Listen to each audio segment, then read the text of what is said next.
Civil rights icon Bob Iger has finally withdrawn his lawsuit against the state of Florida. I wonder what's changed. Let's talk about Disney withdrawing their lawsuit against Ron DeSantis here on That Park Place. Hello, I am Jonas J. Campbell, an investigative reporter for That Park Place, and here with me is theme park guru, Mr. VashSky. Vash, which part of the theme parks are the best parts of the theme parks? The parts that are making money. No. That's probably true. The turnstiles and the food vendors. Let's talk about this, though. With the deal done, Disney withdraws lawsuit ending last conflict with DeSantis and his appointees. This by Mike Schneider from the AP. Orlando, Florida. Disney asked a federal appellate court to dismiss its lawsuit against Florida Governor Ron DeSantis on Thursday, a day after his appointees approved a deal with the company on how Walt Disney World would be developed over the next 2 decades, ending the last piece of conflict between the two sides.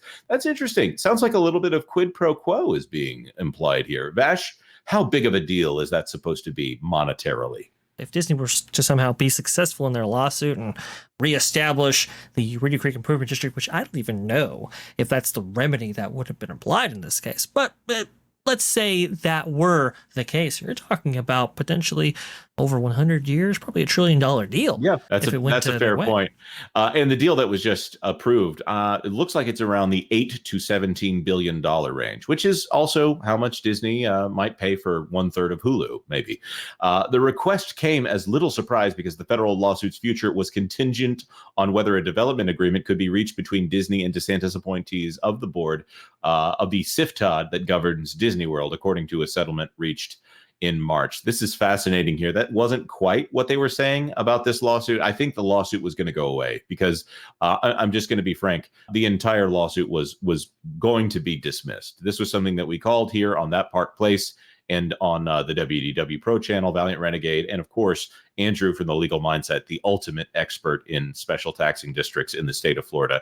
Everybody knew that Bob Iger had pretty much no standing when it came to this lawsuit against the state of Florida. The lawsuit was declared dead, and now we're just getting the final receipt of the death certificate here.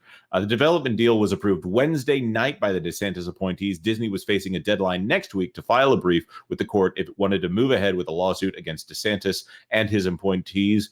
As part of the 15-year deal, Disney agreed to invest $17 billion into Disney World over the next 2 decades. By the way, that's how much they said they were going to invest over 10 years. So, interesting.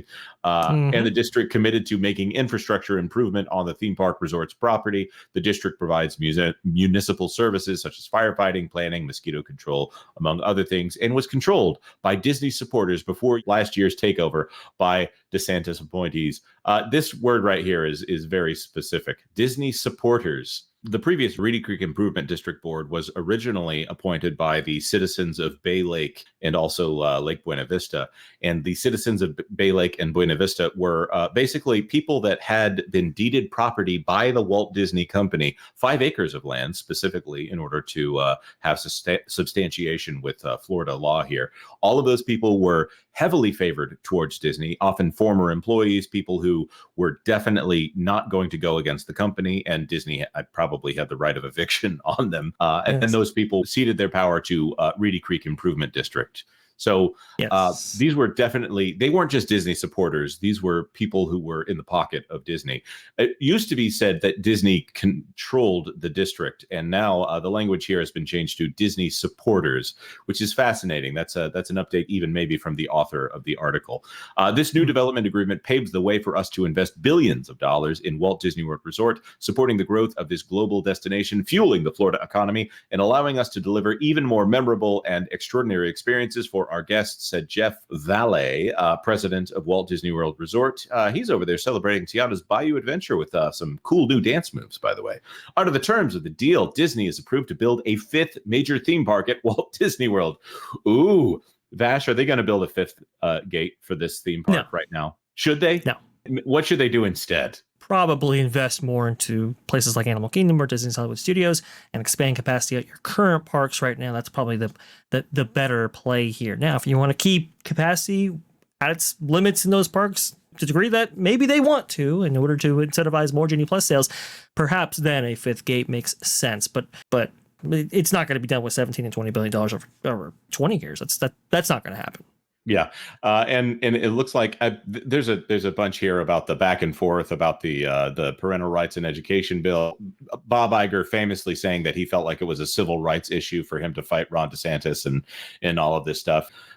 Punishment, things that are being used here. Oh, this was hilarious, by the way. Before control of the district changed hands early last year, Disney supporters on its board signed agreements with the company, shifting control over design and construction at Walt Disney World to the company. The new DeSantis employees claimed 11th hour deals neutered their powers, and the district sued the company in state court in Orlando to have the contracts avoided.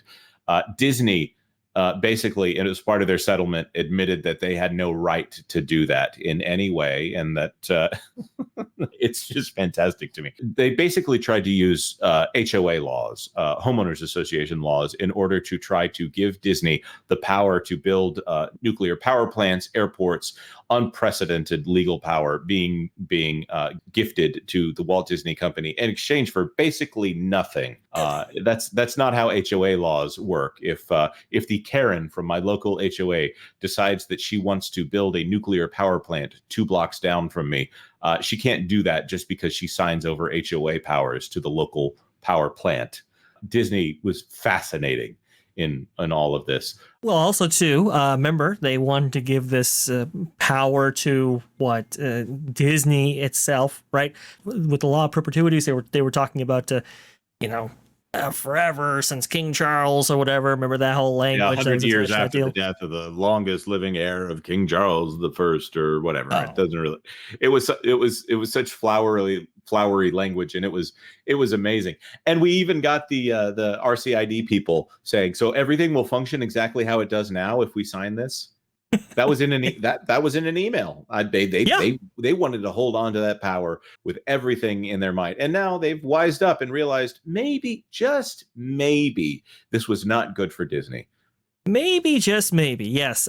So the board, the Central Florida Tourism Oversight District, or cftod, is now in pretty good control by the state. These board members are chosen by DeSantis, approval from, I believe, the state Senate.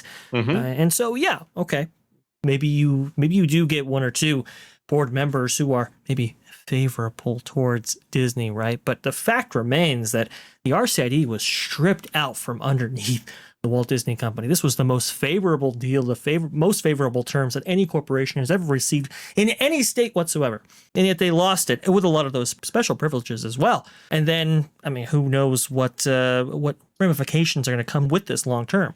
They are inking out a $17 billion deal, which is good. Like you said, Jonas, a little bit, it's a little bit different than the $17 billion over 10 years that they promised before. And that was that was conditional. I think Bob Iger said that on an earnings call, suggesting that, we're planning to spend $17 billion in Florida over 10 years, but this attack on us, we had to get over this first. Well, I guess we're over it, even though nothing changed from when he said that. And remember, we actually got an update to this lawsuit with, I believe, lead counsel on this, Pro Hoc Vice anyway, Daniel Petroselli, saying, hey, the company has full First Amendment rights in this instance. Yet they're not necessarily giving that towards anybody else. And we'll talk about that later with more coverage here on That Park Place for sure. But when it comes to this here, this was all just smoke and mirrors from the very beginning. DeSantis, and I should say the state of Florida, had the right to affect a state-created entity in the way that they did. By the way, this was after Disney made it plain and clear that they were going to use all of their power, political and otherwise, to overturn laws passed by that same legislative body. Well, not just that legislature. They talked about fighting the same kinds of laws in other districts as well. It was a strange whiplash back and forth, and the Disney company lost Jeff Morrell. I do believe that Jeff Morrell was walked out the door because of the way that all of that was handled. He was actually. I don't know that was the right call, considering some of the firestorms that Disney was going to be getting in over the next little while. It speaks to maybe some of the failures on Chapek's part of presenting a strong front in his early days as the only CEO of the Walt Disney Company. Looking back, I have to view that as a pivotal moment for the company. Like if Chapek could have stuck the landing there, they could have moved forward and gotten past some of this. Little did he know how much the culture would be changing in the wake of this. Actually, maybe we can even thank Chapek for this huge mishap, allowing the rest of the culture to snap back in response to it. I don't know. Maybe we need to stop here and throw this to our commenters and ask them, is this entire situation the match that was struck that lit the powder keg for the entire culture war?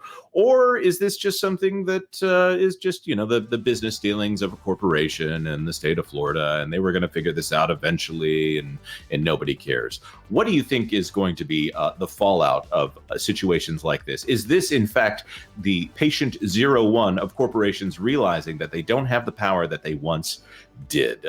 Let us know your thoughts in the comment section down below. And if you don't mind, if you could like this video, if you like this video or found it helpful, and consider subscribing to That Park Plays for all the news that should be fun. Thanks for watching That Park Plays News. For more information, consider checking out www.thatparkplace.com. And don't forget to subscribe, share, like, and send this out on your favorite social media account.